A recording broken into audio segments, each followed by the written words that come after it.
I have always had a long history in the gaming world. Ever since I was a very young kid at the age of 11. They had a Blockbuster Video Game Challenge in the early 90s, and I had won and competed with 200,000 other kids across the world and ended up winning.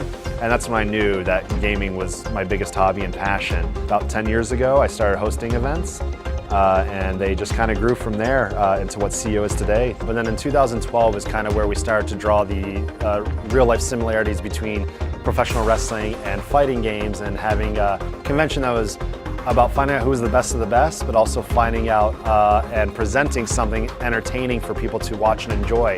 So that was the first year I'd actually just rented a wrestling ring as the stage.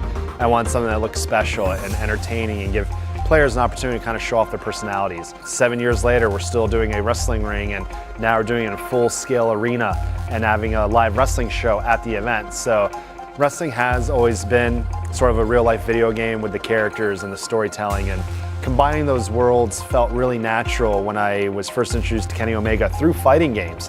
And just through meeting Kenny and understanding what he's been able to accomplish, it inspired me to just want to learn, just to be a part of it in some way. And when he had presented, he's like, I have a guy I can match you up with. Do you think you can handle it? And I'm like, you know what? I'm going to go train. I'm going to do my best. You know, I don't want to embarrass myself. I don't like to half-ass anything.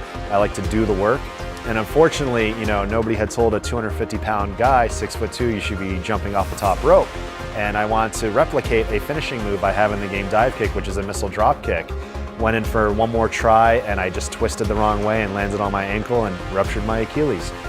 That convention is my world. I want to make sure everyone has the best experience possible. For that opportunity to be in a match, I wasn't going to throw it away over just a simple Achilles heel, right? And just being able to still be a part of that match and as a surprise was, I felt confident that the attendees would appreciate it, me getting in the ring with everybody. I wanted to see what it was like to come out, you know, and be a part of that. It was all about having fun and coming out, making a debut.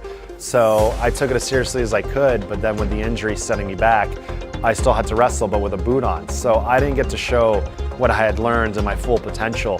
But this is something I think is going to be very special. I'm going to be ready for his oil all over the place, I can tell you that. And just to have fun with it and entertain, and just the honor of being a part of the buy-in show is something I'm very excited about, and I'm not going to mess it up or miss it for the world.